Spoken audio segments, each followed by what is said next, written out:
স্বাগত আমাদের বাজেট নিয়ে বিশেষ আয়োজন বাজেটের ১৬ অনুষ্ঠানে। বরাবরের মতো আপনাদের সাথে আছি আমি হোসেন শাহাদাত। আজকে আমরা আলোচনা করব বাজেটে শিক্ষা এবং মানব সম্পদে বিনিয়োগ জরুরি এই বিষয়ে আলোচনার জন্য আমাদের সাথে স্টুডিওতে আছেন সাবেক তত্ত্বাবধায়ক সরকারের উপদেষ্টা এবং শিক্ষা গবেষক ডক্টর রাশেদা কে চৌধুরী। আপনাকে স্বাগত জানাচ্ছি। আমাদের সাথে কিছুক্ষণ মধ্যেই যুক্ত হবেন ঢাকা বিশ্ববিদ্যালয়ের সহযোগী অধ্যাপক ডক্টর আব্দুল্লাহ আল মামুন। আমরা তাকে কিছুক্ষণের মধ্যে যুক্ত করে নিতে পারবো। আমরা শুরুতেই যেতে চাই জনাব রাশেদা কে চৌধুরী। শিক্ষার নিয়ে আসলে আমাদের এখন বর্তমান সময়টা অর্থাৎ গত কয়েক বছরের যে পরিস্থিতি, এর চেয়ে খারাপ সময় বোধহয় শিক্ষা নিয়ে হয়েছে কিনা আমার জানা নাই, আপনার হয়তো জানা থাকতে পারে। আপনি যদি একটু বলেন যে এই যে শিক্ষার যে স্বাভাবিক গতিবিধি, স্বাভাবিক যে প্রক্রিয়া, সেই প্রক্রিয়াটার যে ব্যাহত হয়েছে, একটু আগে আপনি বলছিলেন যে মাউসির একটি প্রতিবেদন উল্লেখ করে যে ক্ষতিটা হয়েছে, আপনার কাছ থেকে একটু জানতে চাই যে আসলে কোন কোন জায়গাটাতে সবচেয়ে বেশি ক্ষতি হয়েছে শিক্ষার। অনেক ধন্যবাদ নিউজ 24-কে। শিক্ষা নিয়ে আজকে আপনারা শিক্ষা মানব সম্পদ উন্নয়ন আলোচনার ব্যবস্থা করেছেন। এমনভাবে অর্থনীতি আর রাজনীতি আর সংঘাত সংকট আন্দোলন এগুলো নিয়ে পড়ে গেছি আমরা, শিক্ষাটা কি করে যেন অগ্রাধিকারের তালিকা থেকেই ছুটে গেছে মনে হচ্ছে সবার, সব অংশীজনের। শুধুমাত্র অভিভাবক, শিক্ষার্থী, শিক্ষক ছাড়া আর কারো শিক্ষা নিয়ে কোনো ভাবনা আছে বলে মনে হয় না। সেটার জন্যই আমি শিক্ষা পরিবারের একজন হিসাবে দুঃখ হয় আমার। যে বিষয়টা আপনি বললেন যে স্বাভাবিক তো নেই এখন এই কোনো পরিস্থিতিতেই।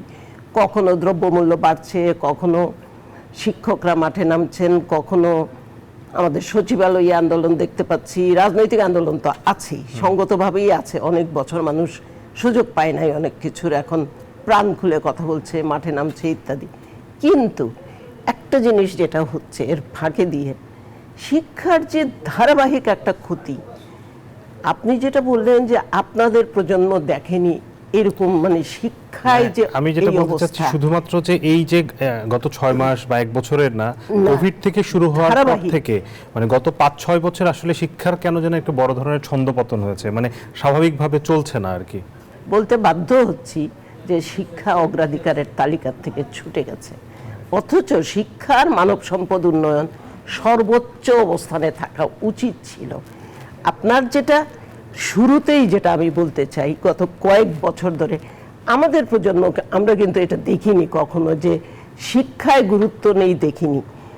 এইটার মধ্যে একটা বিষয় আছে, একটা হলো যে শিক্ষার জন্য সর্বস্তরের জনগণের মধ্যে একটা চাহিদা তৈরি হয়ে গেছে, যে কারণে জনগণও মনে হচ্ছে যেন একটা ধোঁয়াশার মধ্যে আছে শিক্ষা নিয়ে।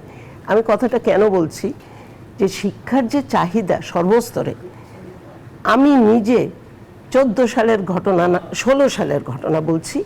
ভারতের যে নোবেল শান্তি পুরস্কার বিজয়ী কৈলাস সত্যার্থী, তিনি আমার বন্ধু মানুষ।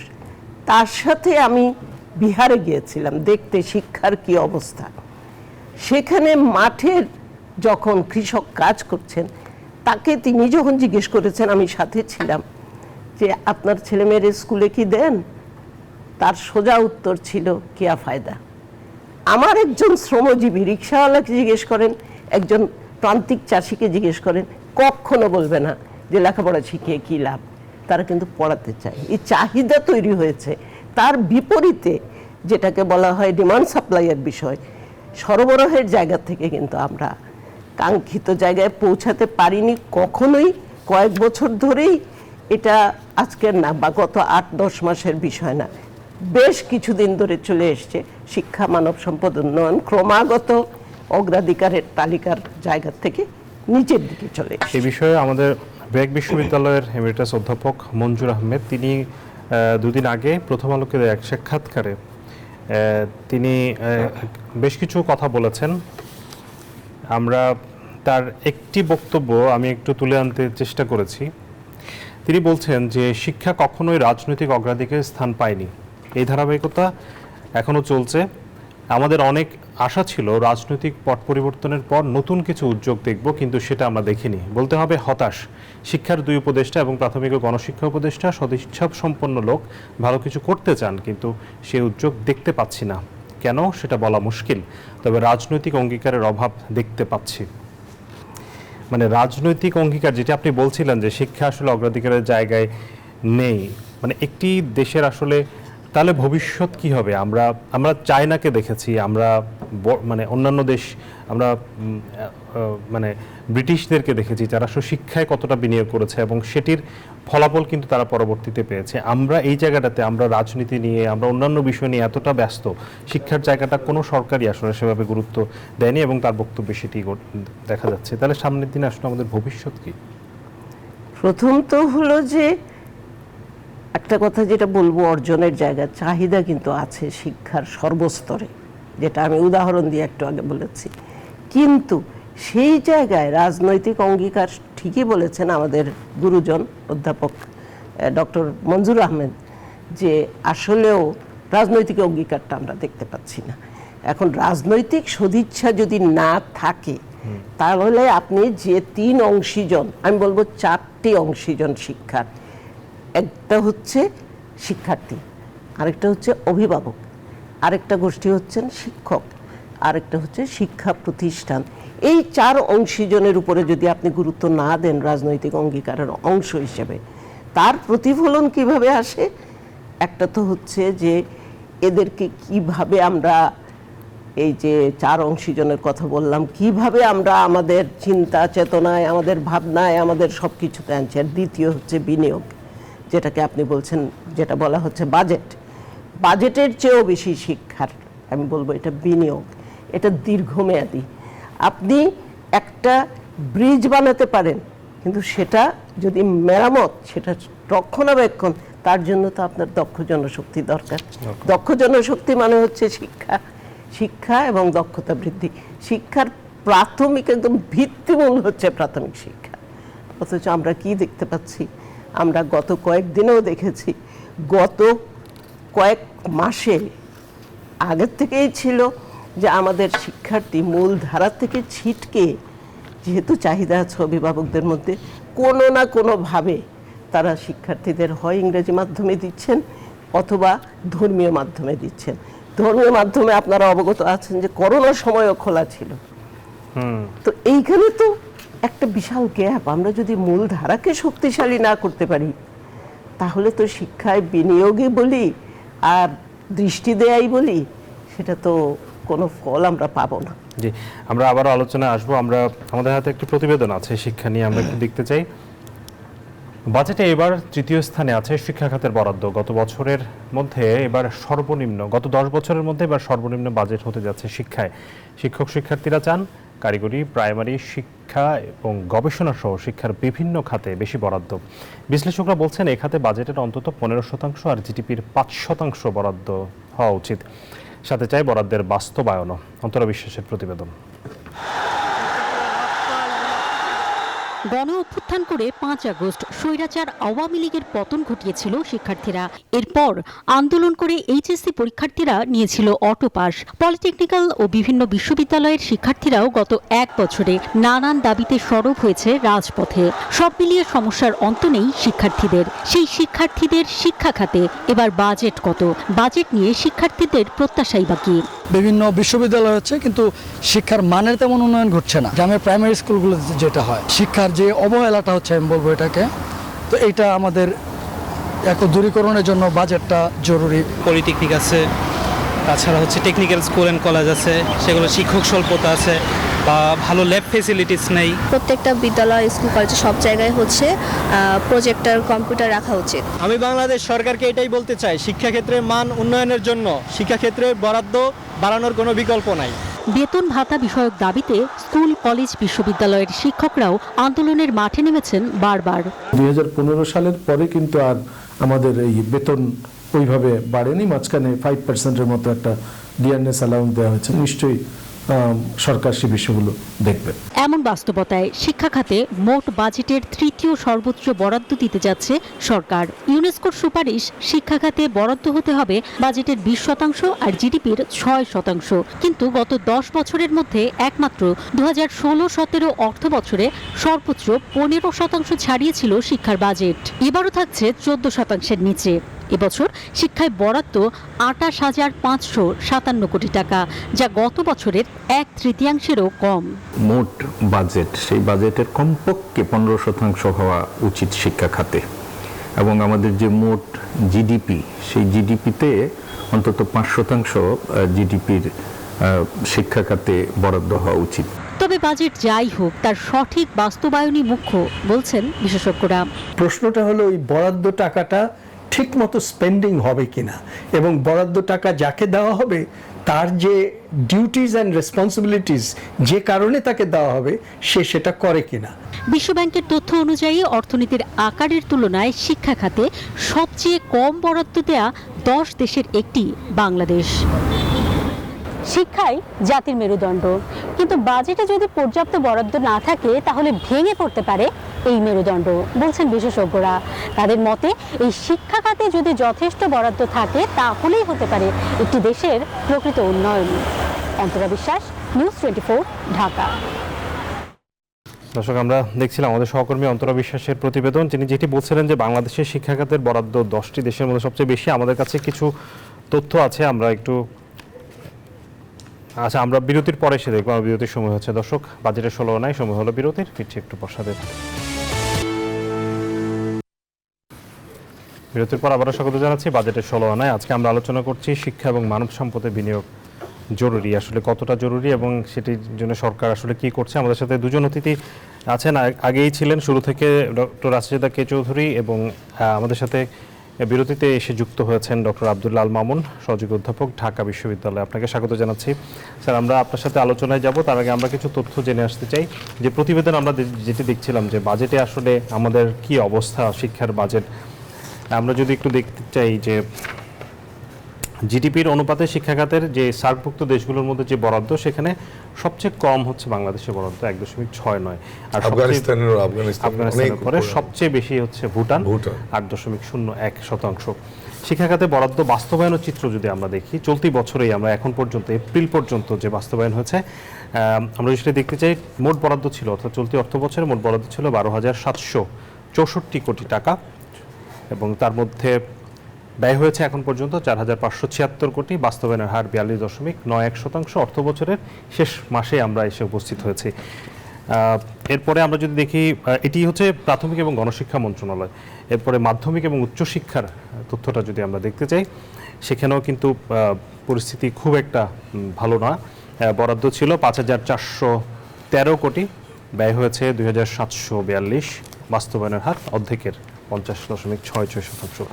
স্যার, যেটি প্রশ্ন সেটি হচ্ছে যে একে তো বরাদ্দ কম, যে দাবি করা হয় তার চেয়ে অনেক পেছনে, তার উপর বাস্তবায়নের অবস্থা যদি দেখি আমরা, সেখানে তো পরিস্থিতি আরও খারাপ। আসলে শিক্ষার যে আলোচনা হচ্ছিল, যে আপা বলছিলেন যে শিক্ষা খাতে আসলে রাজনৈতিক যে সদিচ্ছা বা অগ্রাধিকারের জায়গা সেখানে নেই, তাহলে আমরা আসলে একটি জাতি কীভাবে গড়ব? আপনারা তো জাতি গড়ার কাজে কাজ করছেন, সরকার যদি সহযোগিতা না করে, সরকারের রাজনৈতিক সদিচ্ছা যদি না থাকে, সেটা কিভাবে সম্ভব? না, ধন্যবাদ। এটা প্রিভিলেজ আজকে আপনার সাথে এই আপনার অনুষ্ঠানে যোগ দিয়ে। আমি একটু উল্টো করে শুরু করি। আপনি দেখছেন যে 50%-এর মতো বাস্তবায়ন হয়েছে, বাট দেখবেন যে আগামী 2 মাসে বা যতটুকু সময় আছে, এটা কিন্তু জাম্প করে 70-80-তে চলে যাবে। আমার মনে হয় এই প্রশ্নটা প্রথম করা দরকার, যে যতটুকু বরাদ্দ সেটি সঠিকভাবে ব্যয় হচ্ছে কিনা। আপনি এখনো স্কুল কলেজের যে শিক্ষক যারা এমপিভুক্ত, তাকে 1,000 টাকা বাড়ি ভাড়া দিচ্ছেন, 500 টাকা শিক্ষা ভাতা দিচ্ছেন। উন্নয়ন বাজেটের একটা অংশ এখনো এত আলাপ আলোচনার পরেও ঘুরে ফিরে ওই যেটা দেখালেন আপনি, যে 11 থেকে 12-র মধ্যে ওঠানামা করছে। গত বছর বোধ হয় 11.54 বা এরকম ছিল, বোধ হয় 16 সালে একটু জাম্প ছিল এটাতে। তো আপনার যে টাকাটা আপনি পেলেন, সেটা আপনি কিন্তু খরচ করতে পারছেন না। তো একদিকে যেমন আমরা আর্গুমেন্ট করছি যে আমাদের টোটাল বাজেটের এটা 15%, এবং গতকালকে ওনারা একটা প্রোগ্রামে বলেছেন যে গ্র্যাজুয়ালি 20-তে নিয়ে যাওয়া, এটা যখন ঘোরাঘুরি করছে অ্যারাউন্ড 10-এর ঘরে। আবার আমরা বলছি যে আমাদের টোটাল জিডিপির এখন 1.69 লোয়েস্ট ইন দ্য হিস্ট্রি, সেটাও কম। অন্যদিকে দেখেন আপনি আবার যে খরচ করতে হবে, আপনি সেটার সক্ষমতা প্রদর্শন করতে পারছেন না। একটা খুব ঠুনকো যুক্তি হয়তো বা সম্প্রতি আসবে যে এই রাজনৈতিক অস্থিতিশীলতা বা এসব কারণে খরচ করা যাচ্ছে না, কিন্তু আপনি যদি হিস্টোরিক্যালি দেখেন, তাহলে কিন্তু সব সময় গড়ে 20% বা বেশি এটা কিন্তু মানে কখনো 70 থেকে ব্যয় 80% করতে পারেনি। এবং আরো একটা কথা আছে, সেটা হচ্ছে যে ওই 50 বা 56 55 মধ্যে ঘোরাঘুরি করে, এটা মেয়েটের দিয়ে হঠাৎ করে আপনি দেখবেন বাজেটের লাস্টের সময় 1-1.5 বলে মাসে দিবে যে অনেক বেশি। এটা 80% খরচ হয়ে গেছে। খুবই দুঃখজনক।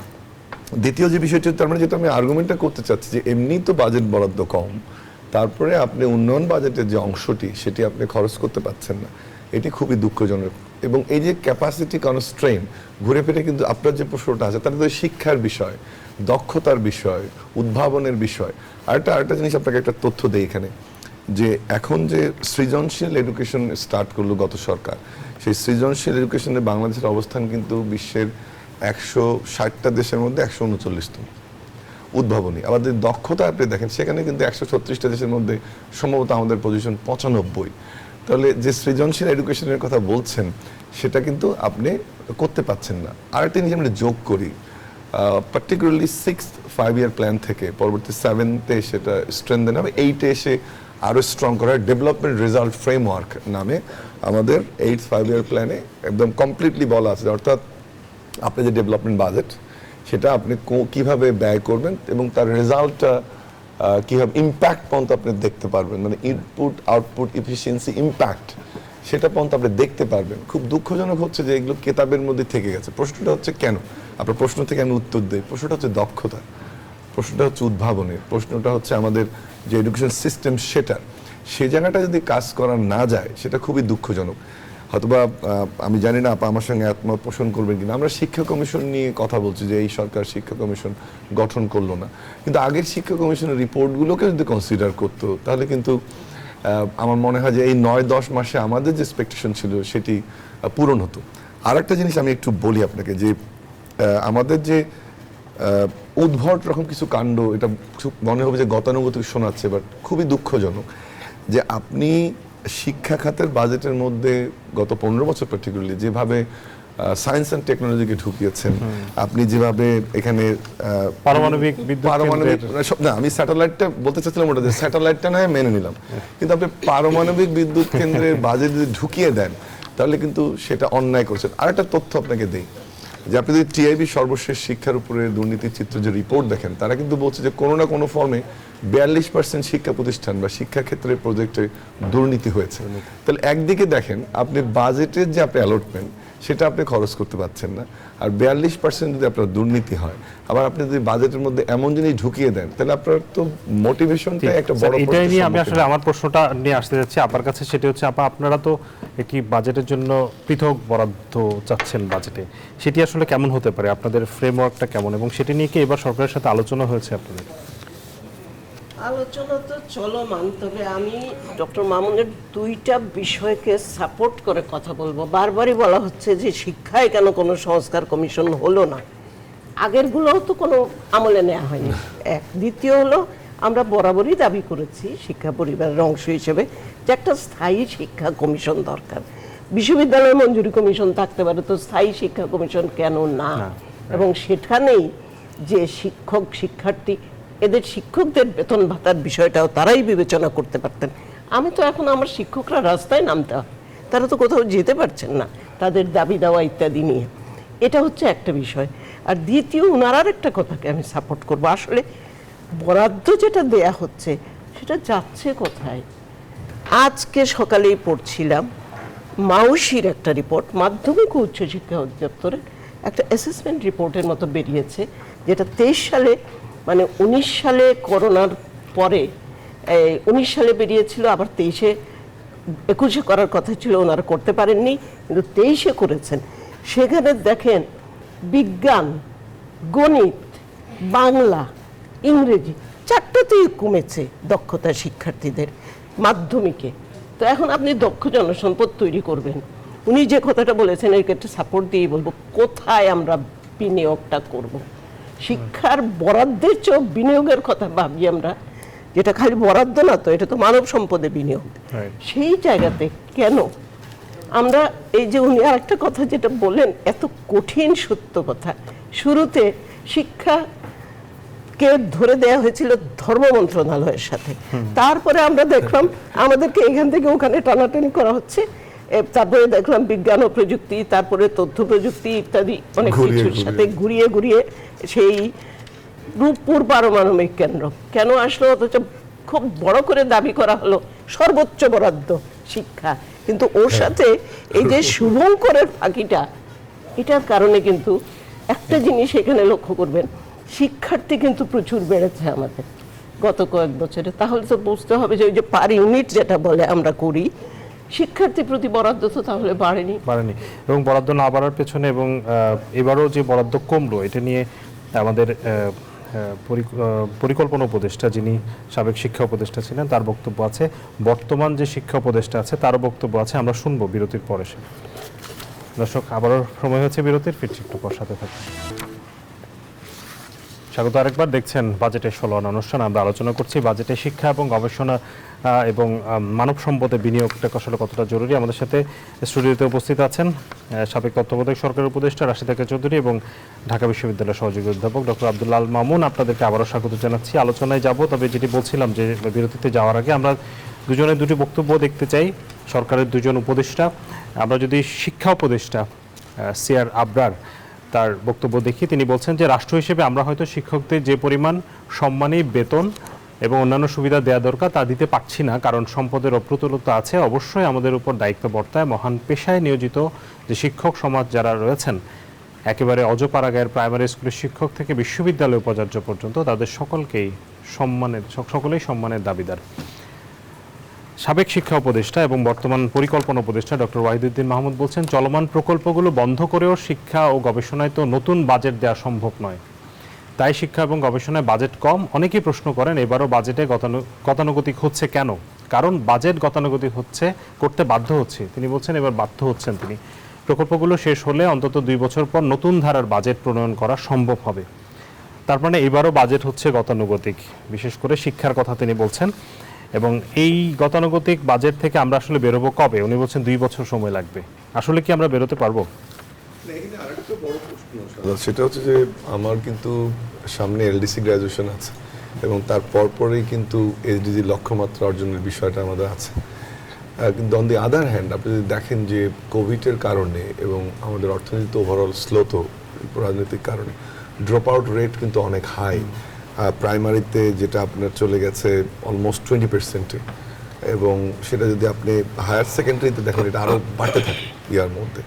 তো সেটা যদি হয় তাহলে ওভারঅল কিন্তু চিত্রটা ভালো নয়। স্যার যে কথাটা বলেছেন আমি কিছুটা ওনার সাথে একমত, স্যারের সঙ্গে আমার ডিবেটে যাওয়ার কোনো স্কোপ নেই, কিন্তু এভাবেই কিন্তু চলেছে স্বাধীনতোত্তর বাংলাদেশে, যে 2-1 ছাড়া বরং কখনোই আমরা আমাদের কাঙ্ক্ষিত লক্ষ্যে পৌঁছতে পারিনি।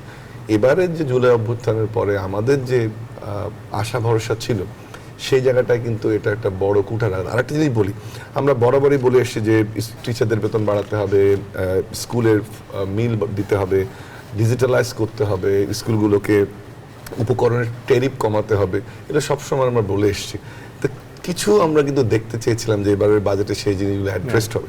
আরেকটা জিনিস আমি যোগ করি যে আপনি শুধু আমরা প্রাইমারি সেকেন্ডারির কথা বলছি, কিন্তু হায়ার এডুকেশন রিসার্চে আমরা সবসময় পিছিয়ে। বলা হয় যে ঢাকা বিশ্ববিদ্যালয়ের মান বাড়ছে না, র্যাঙ্কিংয়ে আমরা খারাপ করছি। আমাদের এখানে অনেক মেধাবী শিক্ষক আছে, কিন্তু তাদের বাজেটটা কি গবেষণার জন্য, তাদের জীবিকা নির্বাহের জন্য আপনি কতটুকু কন্ট্রিবিউট করছেন? একটা বিশ্ববিদ্যালয়ের শিক্ষক সর্বোচ্চ পর্যায়ে 1 লক্ষ টাকা বেতন পায়, এটা কি সম্ভব একটা ভালো জীবন যাপন করার জন্য? কিন্তু আর্গুয়েবলি অথবা definitely sometime they are the best children of the nation. তারা জাতির সবচেয়ে মেধাবী ব্যক্তিরাই বিশ্ববিদ্যালয়ে শিক্ষকতা আসে, তাদেরকে কতটুকু আমরা রেসপেক্ট দিতে পেরেছি? আপনাদের সময় কম, একটা কথা বলে আমি শেষ করি, সেটা হচ্ছে যে পরিবর্তিত বাস্তবতা যে জিনিসটা আমরা ফেস করছি সেটা হচ্ছে মব কালচার। এখানে দুটো জিনিস খুব গুরুত্বপূর্ণ এই বাজেটে আমি স্ট্রংলি রিকমেন্ড করতে চাই। সেটা হচ্ছে যে মেন্টাল হেলথ এবং এক্সট্রা কারিকুলার অ্যাক্টিভিটির জন্য আমাদের আলাদা বাজেট যদি বা না থাকে, তাহলে কিন্তু বিশ্ববিদ্যালয়গুলো, স্কুল কলেজগুলো এই মব কালচার থেকে বেরিয়ে আসার জন্য যে কার্যক্রমগুলো পরিচালনা করা দরকার সেটা যদি করতে না পারে, সেটা কিন্তু জাতির সামনে একটা বড় প্রশ্ন হয়ে থাকবে। একটা সেন্টেন্স যোগ করি, সেটা হচ্ছে যে আপনি সারা পৃথিবীতে যদি দেখেন যে বিপ্লব পরবর্তী অবস্থায়, সেটা আপনি ইন্দোনেশিয়ার কথা বলেন সুয়ার্তর পতনের পরে, বা এখন হাইতির কথা বলেন, ইউক্রেনের কথা বলেন, লাইবেরিয়ার কথা বলেন, আপনি ইতালির যে সংকট তৈরি হলো, মিয়ানমারের কথা বলেন, সবসময় এই ধরনের বিপ্লব পরবর্তী অবস্থায় যখন শিক্ষার্থীরা আন্দোলনে অংশগ্রহণ করে সেখানে মেন্টাল হেলথ প্রোগ্রাম থাকতে হয়, সেখানে এক্সট্রা কারিকুলার অ্যাক্টিভিটিগুলোকে সামনে এগোতে হয় যেন তারা বিপ্লবের যে তাদের পেশি শক্তির প্রদর্শনের যে অ্যাটিটিউড ডেভেলপ করে, অ্যাপটিটিউড তৈরি হয়, সেটাকে নিউট্রালাইজ করে আবার সঠিক শিক্ষার্থীর রূপে ক্লাসরুমে ফিরিয়ে আনা এবং মানব সম্পদ হিসেবে জাতি গঠনের ভূমিকা রাখা। সেক্ষেত্রে যদি এবার বাজেট না থাকে অর্থাৎ মেন্টাল হেলথ এবং এক্সট্রা কারিকুলার অ্যাক্টিভিটি, তাহলে কিন্তু আমাদের জন্য খুব দুঃখজনক। অনেক ধন্যবাদ। আপনার কাছে যেতে চাই এই বিষয়টা যে আমাদের আসলে যেসব জায়গাগুলোতে আমাদের শিক্ষার্থীরা একজন মানবিক মানুষ হয়ে ওঠে, আমরা দেখি যে সামাজিক যে পরিমাণ অস্থিরতা বাড়ছে, আমাদের তরুণ প্রজন্মের মধ্যে অস্থিরতা বাড়ছে, তাদেরকে আসলে মানবিক মূল্যবোধ সম্পন্ন মানুষ করা এবং তাদের সাথে যে নতুন প্রযুক্তি, নতুন বিশ্বের সাথে যাতে তারা তাল মিলাতে পারে, সেই জায়গাগুলোতে আমাদের মানে টার্গেট ওরিয়েন্টেড বাজেট করাটা কতটা জরুরি? অনেক জরুরি, কিন্তু আমি এই যে আমাদের সাবেক শিক্ষা উপদেষ্টা আমাদের গুরুজন প্রফেসর ওয়াহিদুদ্দিন মাহমুদ যে কথাটা বলেছেন গতানুগতিক বাজেট হবে, তো অন্তত এই সরকারের কাছে আমাদের প্রত্যাশা ছিল অন্তত বৈষম্য দূর করার একটা দিক নির্দেশনা থাকবে এই বাজেটে। সেটা তো আমরা দেখতে পাচ্ছি না। গ্রাম শহরের বৈষম্য বাড়ছে। এই যে শ্রমজীবী মানুষ তারা কি শিক্ষার্থীদেরকে পাঠাতে পারবে? যেভাবে শিক্ষার ব্যয় বেড়েছে পারছে না। এবং সেখানে উনি একটা কথা বলেছেন, ড্রপ আউট কেন হচ্ছে? প্রথম তো হচ্ছে আর্থিক কারণে, একটা হচ্ছে সামাজিক কারণে, আরেকটা হচ্ছে মেয়েদের জন্য নিরাপত্তাজনিত, মাধ্যমিকে বিশেষ করে আমরা তো মেয়েদের নিরাপত্তা নিশ্চিত করতে পারিনি। গতানুগতিক বাজেট সমাজটা যেভাবে বিভাজিত হয়ে গেছে, সেইখানে আমরা একটু আশা করেছিলাম সেই বিভাজনটা দূরকরণের একটা দিক নির্দেশনা থাকবে আমাদের শিক্ষা বাজেটে। আমি যদি উদাহরণটা দিয়ে বলি যে এই যে 3টা ধারায় আমাদের শিক্ষা ব্যবস্থা পরিচালিত হয়, মূলধারা, ইংরেজি মাধ্যম, ধর্মীয় মাধ্যম, তাহলে গত 3 মাসেই শুধু কেন ধর্মীয় মাধ্যমে 55% শিক্ষার্থী বাড়লো? এটা কি মূলধারায় আমরা চিন্তা করেছি?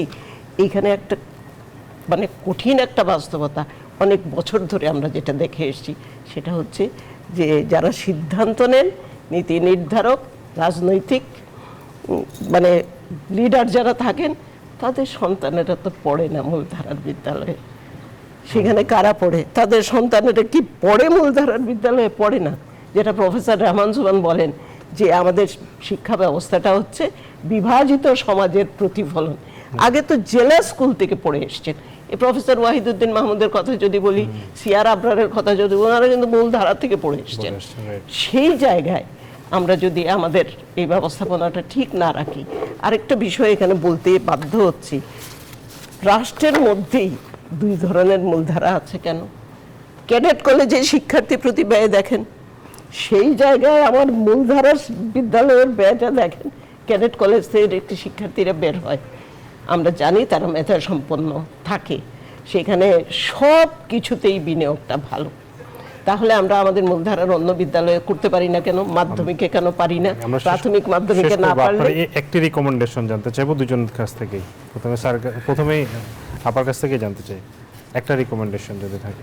এখন যেটা হচ্ছে বাজেটে তো টানাটানি চলবেই, কারা বেশি পাবে, এনার্জি পাবে না এরা পাবে না ওরা পাবে, একটা টানাটানি হবে। কিন্তু শিক্ষা তো মানব সম্পদ উন্নয়নের বড় হাতিয়ার।